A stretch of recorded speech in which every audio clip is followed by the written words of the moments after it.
Allez, le salon de Lyon, c'est super, hein, regardez. Merci, mesdemoiselles. Super. Là, ça a été le show, Kenny. Et ouais, c'est ça, le show avec Samuel. Trop bien sur la structure à Fred Crosset, ils sont trop cool de m'accueillir ce week-end sur leur truck. Et c'est pas nouveau pour moi, j'avais roulé avec Chris il y a quelques années dessus. Mais là, le tout premier, avec Samuel, c'est le premier. Ouais. Tu vois, il faut qu'on se cale, faut qu'on... Parce que quand j'ai vu votre show qui donne un peu des frissons, j'ai cru que vous faisiez ça depuis plusieurs fois, mais non, c'est la première fois que tu le fais avec Sam. C'est la première fois que je roule avec Sam, et puis ça fait 5 ans que j'ai pas roulé sur le camion. Mais bon, c'est semblablement pareil, tu vois, il y a des rampes, il y a des... Puis en plus, là, les deux backflips. Maintenant, tu le fais presque naturellement, ce backflip? Le loop, ouais, on arrive même à en enchaîner plusieurs, et c'est vrai que celui-ci, il est très impressionnant, mais c'est pas le plus, je dirais, le plus compliqué. Et en termes de dangerosité, je pense que le mini flip reste quand même celui qui est le plus chaud. La tête passe pas loin, il y a beaucoup de rotation en peu de temps, il faut lâcher l'embrayage. Faut vraiment faire le mouvement. Voilà, faut ni de soucis de pilote, ni de mécanique sur ce genre de tricks. Mais non, le camion il est trop cool, il est hyper impressionnant. On peut mélanger du trial. Moi sur mes structures de show aujourd'hui, j'ai beaucoup moins de trial, c'est que de la rampe. Ouais. Et là, ça me fait plaisir de revenir sur les bases un peu équilibre, jump. Lâcher d'embrayage, suspension, c'est cool. Oui, parce que donc, toi, Kenny, t'as fait beaucoup de trial, t'as fini pilote élite, hein, je te rappelle. C'est ça, ouais, ça remonte maintenant. J'ai arrêté en 2016. T'as un gros niveau de trial. Hein. J'ai un bagage technique trial qui m'aide énormément. Et pour les shows au sol, pour les tricks, on va dire en flat, roue avant, roue arrière, 180. C'est vrai que pour la fluidité, le trial, c'est l'école de la moto, c'est trop bien. Donc exactement les bases. Ouais, je regrette pas. Non, c'est trop cool. Et puis même, ça m'a permis de voyager. Enfin, le trial. En famille, on a vécu des choses avec les autres riders à l'époque, avec Vincas, Coquelin, Mats Petit, on a essuyé un peu tous les terrains du monde. On a kiffé, c'est trop bien. Ouais, parce que Kenny Thomas, on se rappelle que tu avais fait une célèbre émission de télé, là, où tu as gagné le... C'est ça, en 2016, première année, incroyable talent. Il m'avait appelé en 2014 suite à un show que j'avais fait avec Jack Field aux États-Unis. Ouais. Non, en Australie, pardon. Et j'avais fait le backflip sur le toit d'une voiture. Et ils m'ont dit, on veut ça sur le plateau télé. Et 2 ans après, 2016, ils m'ont dit, c'est pour toi cette année. Donc, et tu gagnes la finale? Non, cette année-là, je fais 4e. 4e. Mais l'impact de cette année-là, il a été incroyable parce que c'était l'une des premières fois, en trial, l'une des premières fois à la télé. Faire un show sur un espace aussi restreint, c'était un peu aussi une première. Et gros impact sur l'année d'après au niveau des shows. Je venais juste de m'installer à mon compte.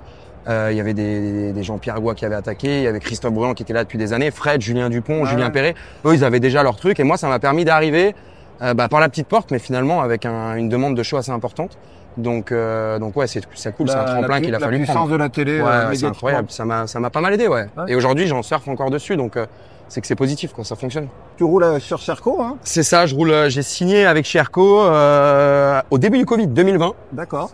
En fait, ils sont venus me chercher. On a discuté avec Benjamin Delamotte à l'époque et Thomas Tessier, qui était directeur général de la société. Et c'était après ma victoire sur M6, donc le 2e passage en 2020.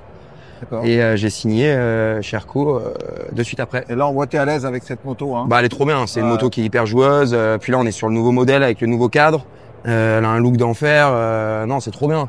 Et c'est une moto, voilà, c'est franchement hyper à l'aise. Un autocollant qui est important, tu vas nous expliquer, DHL. DHL. Alors ça, c'est incroyable, ça. Ça, c'est pour l'histoire, c'est assez incroyable. J'étais sur mon canapé à Paris et il pleuvait et j'avais envie de faire des projets vidéo un peu comme j'avais fait à Medellin. Et du coup, je me suis dit la problématique, qu'est-ce qui me manque? Je peux pas aller partout parce que les motos, elles sont pas partout. Je dis mais vas-y, je vais contacter un transporteur, on sait jamais. Et DHL, c'est des gens qui sont là depuis de nombreuses années dans la moto, dans le team KTM, qu'on a pu voir en enduro, en cross, sur les GP de Formule 1, les courses de voitures, on les voit partout. Et je me suis dit, tu sais quoi, prends ton téléphone et envoie-leur un message. Et j'ai écrit sur Instagram, trop marrant. Et je sais pas, genre 10 minutes après, c'est une certaine Delphine qui m'a répondu, qui est à la com chez eux. Et elle m'a dit, ton projet, il est assez cool, dis-moi en plus, en gros. D'accord.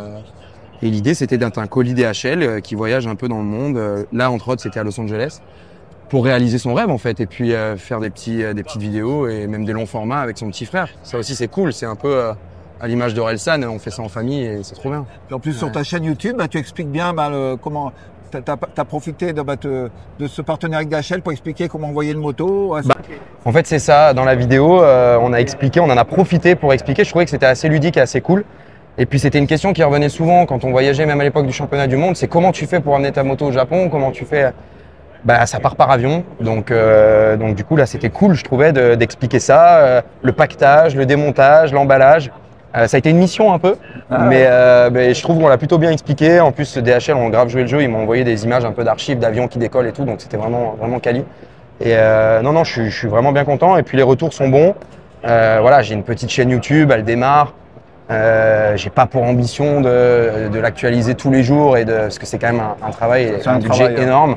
Mais par rapport au nombre de followers et au nombre de vidéos que j'ai postées, je suis assez content des retours. Donc c'est cool, ça part bien. Donc du coup, tu te retrouves aux US, hein. Los Angeles, c'est ça? T'es arrivé là-bas? Los Angeles, on a pris un vol. C'est là où tu voulais être, quoi. Bah, en fait, j'avais le choix. On peut aller partout dans le monde avec DHL. Ouais. Ils desservent plus de 220 pays dans le monde en 24 heures. C'est express, donc la moto, c'était incroyable. Je l'ai pactée à Saint-Étienne.